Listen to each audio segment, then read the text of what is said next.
Hey everybody, welcome to another episode of Stock Talk.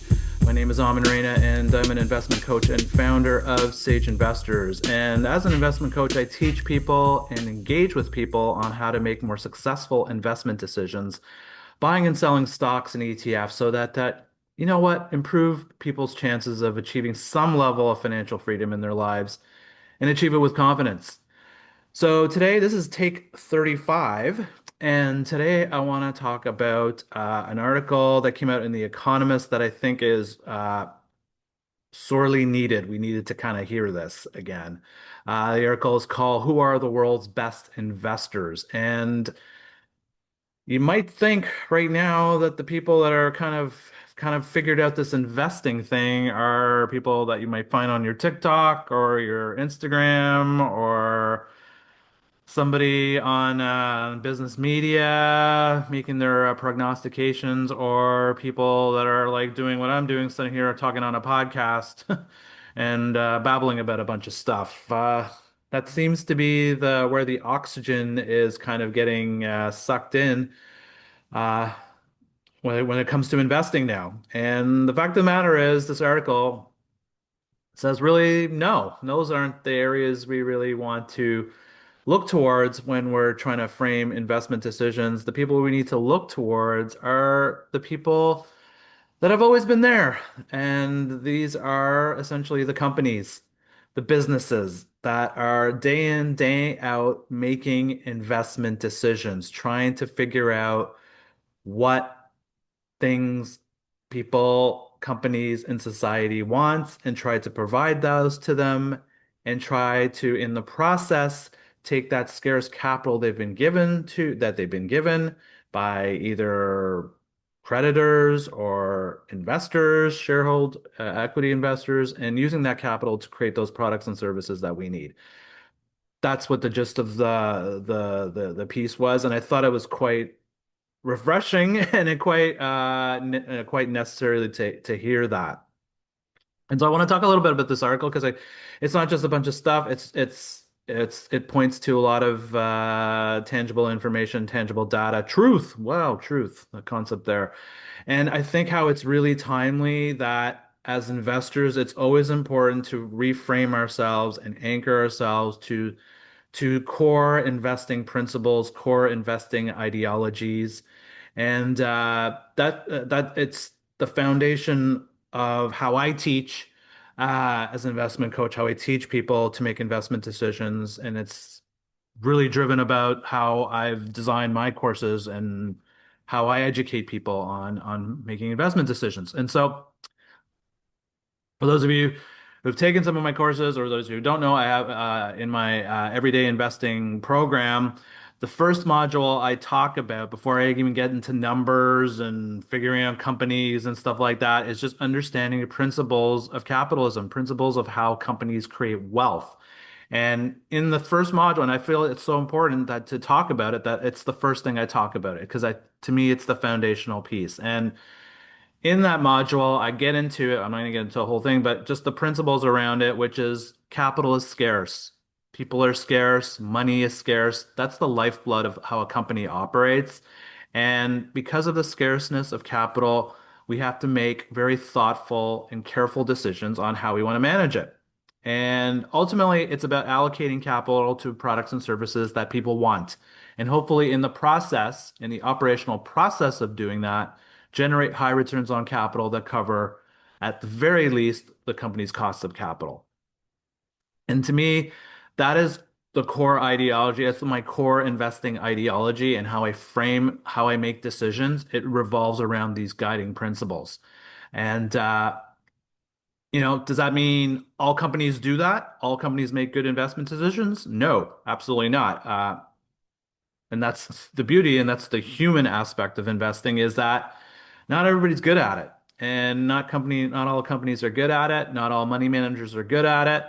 And our job ultimately as investors, and that's ultimately what I try to teach people, is try to help people identify those companies, those people, those services that do a really good job of managing scarce capital, and try to avoid companies and identify those companies that don't do a good job of that. And to me, right now, I found this was really necessary it was really refreshing to read this in The Economist because I think right now so much oxygen is getting sucked out in the business environment, in the investing environment, because we're now, right now, in a world, as I'm recording this world, in a world where full of distractions. We've got a Mad King running around, just basically taking a sledgehammer to a lot of the core institutions that have enabled these guiding principles, investing principles to thrive. We're in a world now, we got crypto bros, we got TikTok influencers that are just throwing stuff out there like randomly, and it's really over overriding a lot of these guiding principles. And I'm noticing, especially, I'm talking to my American friends here who might be listening and watching. I've said this before, I'm a broken record. The US has been the dominant economy on the planet for the last 100 years, primarily because of really core foundation pieces, political stability, rule of law, stable, predictable, and competitive business environment. And the principles of capitalism have enabled that. And that's why the US has always been the default investing decision. You have to create a portfolio that's got to have US dollar-based assets in it because of these core value proposition elements that have brought to it. But that's in play now. And because of that, investing right now is very cringe. And we're gravitating to companies that, aren't managing their capital very well. And we're elevating them. We're putting premiums on these type of companies. And we're just right now, I'm feeling, and I'm a person that's teaching this. I teach people how to make investment decisions. I teach people how to analyze companies and stocks and ETFs. And right now, I'm feeling a bit cringe about some of these core investing tenets being eroded. So it's really nice to see some research and some thoughtful commentary to kind of bring back some of that oxygen.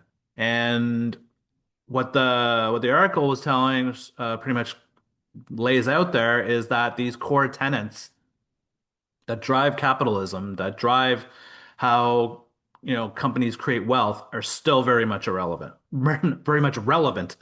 And so in the article, there's a couple of studies that it cited. One was in 2000, a study in 2000 done by Malcolm Baker of Harvard University and Jeffrey Wergler of Yale University found a very tight correlation between firms' equity issuance and ultimately subsequent stock market returns. The whole principle what that study talked about was that when we think of companies and when we think of businesses, we think of them really from the lens of they just run the business. They sell hamburgers, and so that's the business they sell in. They sell shoes, they sell, aircraft jets. Um, we don't view companies as truly people making investment decisions, but that's what they're doing. And ultimately, the people that are being the stewards of those companies, the CEOs, the management team of those companies, are running the operations of that company. They're making decisions to acquire capital for that company, and ultimately, they're making decisions on how they're going to invest that capital. They're not necessarily trading the stock of their business, but they're doing all of the core elements. And I talk about this in the course because I got this really kick-ass chart that's the colleague of mine, Steve Forrester, developed, which captures this beautifully. Uh, and so one of the core decisions that a company has to make is, how they're going to raise capital. Are they going to sell stock, sell shares in the company, buy shares in the company, or are they going to borrow? And what the research here is showing is that companies that, for example, issue a lot of shares often are at a point where the market is very highly saturated and very giddy and happy. And often that tends to lead to the markets going down subsequently after. That's what the research was showing. Um, it shows that companies, were selling shares or issuing shares when the prices are high, when the markets are high and overvalued. and then selling shares or buying shares when the market is down and undervalued. And that goes back to a concept that's been around forever, which is the whole concept of companies buying and issuing stocks when they perceive they feel that the company is cheap or overvalued. Uh, the research is showing that these companies, because of that operational bent, they're much more boots on the ground, have a much better sense than anybody on Wall Street or Bay Street or somebody on CNBC talking about, or a random, TikTok person talking about. These companies, these management teams have a much better track record and a much better expertise in, ironically, timing the market. And what's one of the foundational things we talk about is you can't time the market. Well, the reason, this is the one thing I talk about a lot is that, even though nobody likes to say you shouldn't time the market, the fact of the matter is every one of us, including myself, we time the market. Every time we make an investment decision, we are making a decision in a moment of time. We're timing the market. And so that research, this particular study showed that companies are very good at doing this kind of thing, engaging the environment, gauging the external business environment, gauging the economic environment, and basically making decisions around it much more effectively than what, some random portfolio manager who has never really ran a business in their life, much better than what they're doing. Uh, and so what the study also talks about is what's driving this. Why do they do this? Why do companies do a better job at making investment decisions? Is partly the incentive structure, the compensation structure. They get paid basically on operational performance. Again, that key tenet of generating high returns on capital that are covering their cost of capital. Wall Street gets paid basically for assets, to accumulate assets, attract clients. So they have a very different incentive structure. Companies just are running the business to run the business. Now we can get into a whole conversation about CEO pay and compensation and all that kind of stuff. Yeah, we can go down that. That's a whole other episode. But the guiding foundation is companies are managing scarce capital to if they create incrementally more tangible wealth and create more economic profits, ultimately the market is going to put a premium on that stock, and it's ultimately going to put a premium on the compensation that the management team and the owners of that company are going to make. And so this one study showed that kind of interesting correlation in that. And again, it feeds, and that's why I love this, is because it feeds into a lot of the stuff that I talk about in my courses that I try to teach in my courses, is that, and another core principle is that at the end of the day, whether it's Nvidia, whether it's McDonald's, whether it's Boeing, whether it's On Holdings, all companies are essentially in the same business. They do the same thing, which is compete for scarce capital, put it to use where they think society will have a benefit from it, and hopefully allocate that capital to products and services that are going to generate a high return on invested capital, that are going to cover the cost of capital. Companies that do that over the long term will be rewarded by the market, will be assigned a premium to that. Those companies will be more valuable than companies that show an ability to destroy wealth, which is obviously not generating returns that can cover the cost of capital. That's a core underlying principle of wealth creation. And so that's one piece I found in that article that talks to that side, that the companies have a much better ability to gauge the investing environment and make decisions on whether to, issue more debt, issue more equity, retire shares, buy back shares. They do a much better job of it. So that's one thing. So the article also cites another study. This was done in 2022 by David McLean of Georgetown University. Um, and it talks about the whole concept of corporate share buybacks.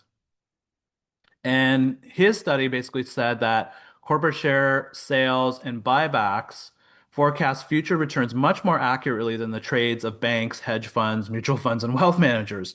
Again, it goes back to this whole pretty much timing the market is. They're very good at doing this stuff. They're very good at sensing, you know what? the market is not putting the valuation that we think the company is worth. Hey, we're going to take some shares out of the market and increase in a backdoor way, financial engineering way, increase the earnings per share, ultimately putting a higher valuation on the company's stock.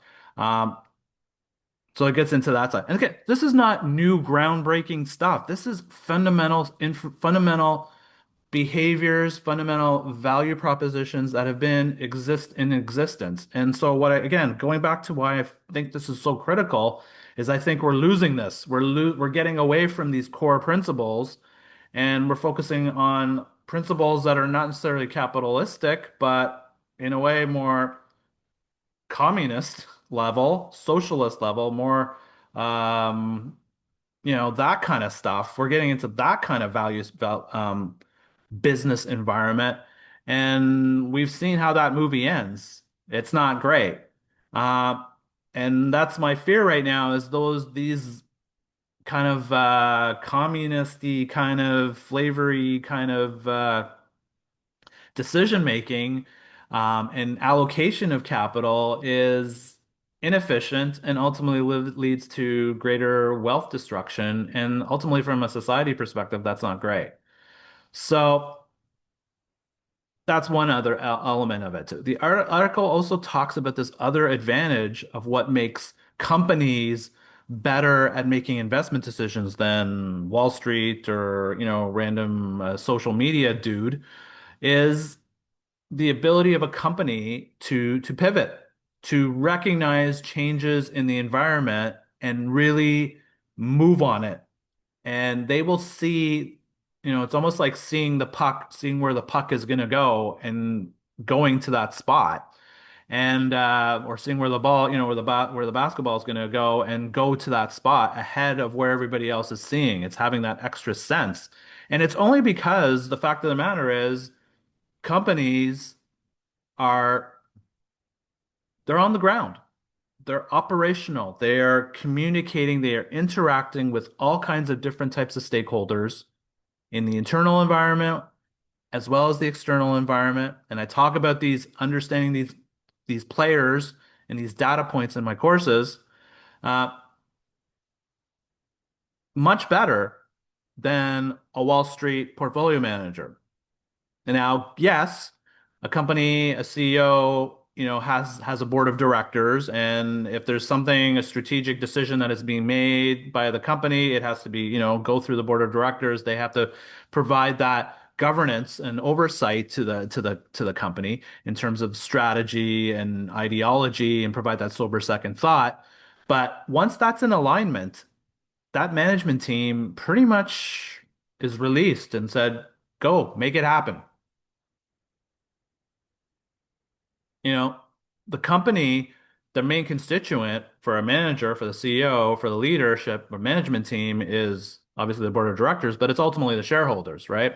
And ultimately shareholders can push back with their wallet and sell shares. But the fact of the matter is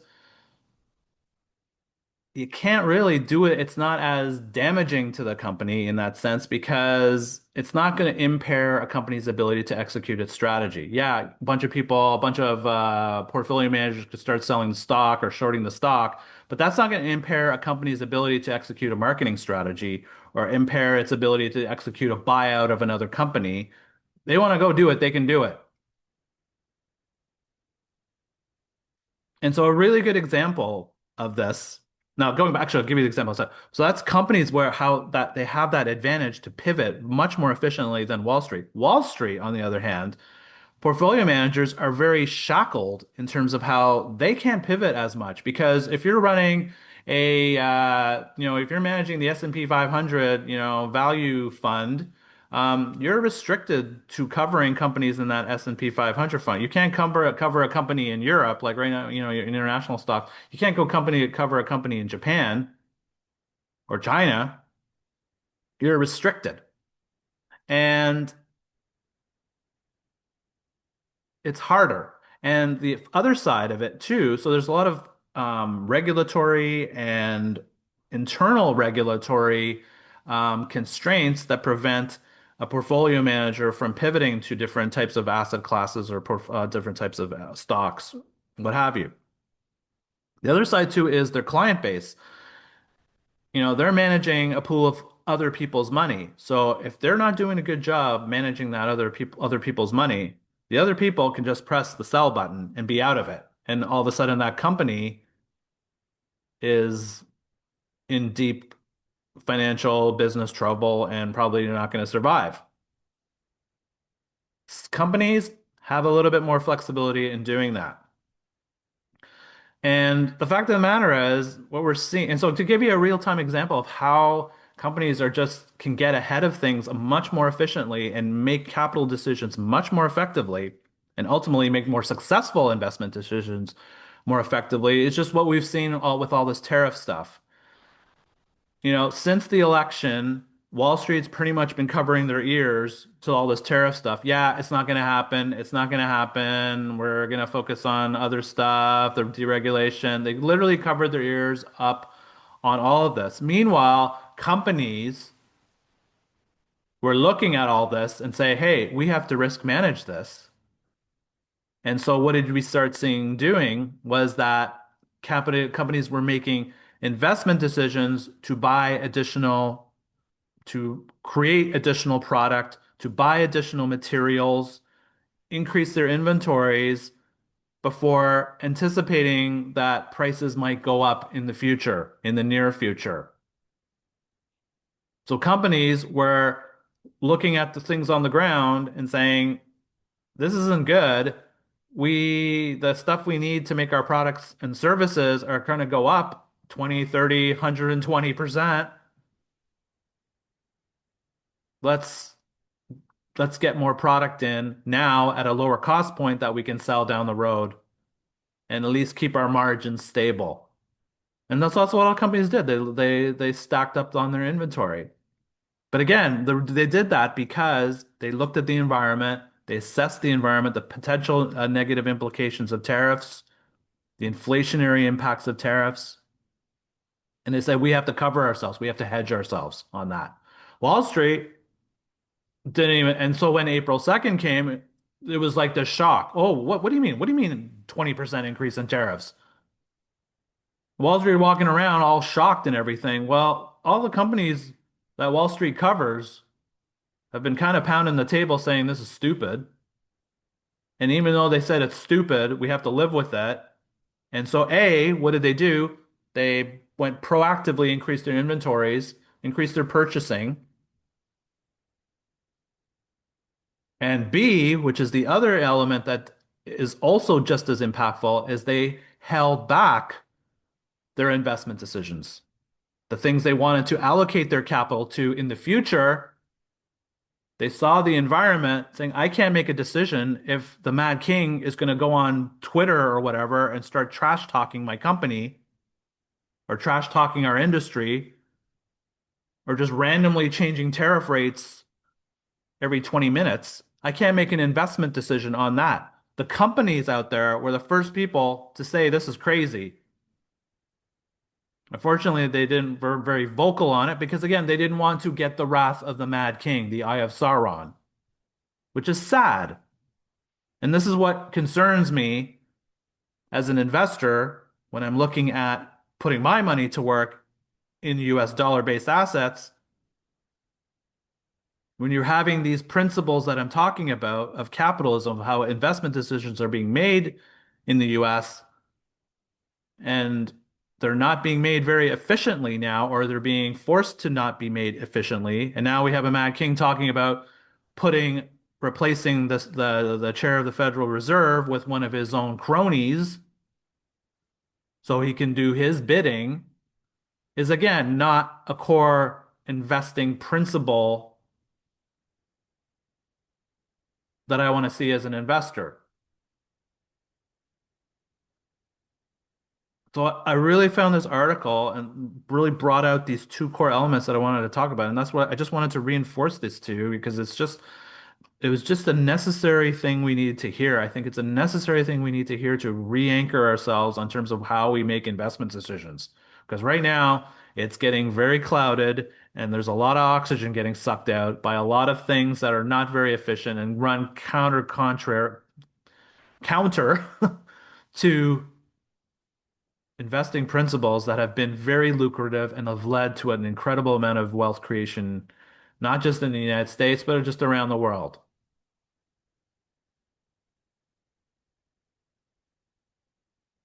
One of the realities now, and again, when we're looking at investing, I'm talking about all these things that are just clouding everything, is the fact that Wall Street is becoming much more passive. We're seeing more and more ETFs now, and this is this whole ETF individual stock thing. Correct. So today, the way I'm talking right now, I'm talking more how taking this passive approach, which is what Wall Street is essentially doing, and just investing in everything, or literally investing in seven stocks. One of the limitations of it is it doesn't provide liquidity. There's not as much liquidity being provided by Wall Street. It's being provided ultimately by the companies within those ETFs who are making these decisions to allocate invested capital, pull back invested capital, make investment decisions. And ultimately, they are the companies and the people behind them making those decisions are the ones that are they're the best investors. They know what's going on. And so our job as investors of our own hard-earned savings is to keep holding on to these core principles and then making decisions to identify the companies that are really good at doing this, allocating their invested capital, managing their scarce capital, finding those companies and avoiding the ones that don't do a very good job. It's at the end of the day, it's the companies in the ETFs that are ultimately going to determine the value of the ETF, not the mandate or the liquidity or the whoever's running that ETF, whatever portfolio manager it is. It's the companies. They're the ones that are the best investors. And as investors, we need to pay attention to the companies. Right now, we're in a very weird state right now where we have a lot of passive elements coming into play, but now we have a lot of this government oversight kind of stuff, especially in the United States, which is unfortunate because it's the largest economy in the world, mucking up a lot of this, putting a lot of sand in the gears. And it's framed how I make decisions now. As I said, I don't own a lot of individual stocks. I'm talking about here how companies make great investment decisions, and they're really great because it holds close to my investing ideology. But right now, it's hard to make that investment decision owning individual companies because we've got a mad king running around, trash talking, trolling everything around it. And companies are hesitant to make those decisions. I'm hoping that we kind of regain some of these core principles and start breathing some clean air again, where we can get back to now what I call like real investing. And so I really found this article to be a really refreshing thing, and I hope you get a chance to read it. You can take a look at the title again. Um, Really, really solid piece, and it's just something I just needed to hear right now because I'm just feeling rather despondent about the way direction is in terms of um, how the investing environment is evolving. So I hope you find that helpful. If you have any questions, I know I talk a lot about my courses. If you're interested in looking at some of my courses, actually, it's really cool. I have this basically subscription-based platform for a flat monthly fee. You can access the courses, all the videos. I've got some AI GPTs around the courses that kind of like to tutor you on that. Some AI prompts to get you started in terms of doing some analysis and getting the answers you need for your investment decisions. You can find them on my website, sageinvestors.ca. Cool thing about our investing platform is it's not a contract-based one. You just pay a flat monthly fee. You get in, you get out. You don't have to commit to any lifetime kind of thing. Uh, Really like it. Really happy the way it's evolving now and getting a nice critical mass of people who are really interested in doing this and leveraging it. So check it out. If you want to hear more stuff I'm talking about here about investing, and find me on the podcasts. Do a search on Apple Music or Apple Podcasts. I got a YouTube channel. Do a search for Sage Investors. You can find me also on Blue Sky and as well as Threads. Just do a search for Sage Investors. You'll find it. You'll find me. So that's it. That's all for today. I hope you found this helpful. Actually, help. I feel actually very good right now after this. After going through this, I feel good. I feel a little bit more hopeful. Hopefully, things get better on that side of it, but here we are. Um, Thanks for listening and thanks for watching in. This has been another episode of Stock Talk. My name is Amin Reina again from Sage Investors. We'll catch you again another time. Take care. Bye bye.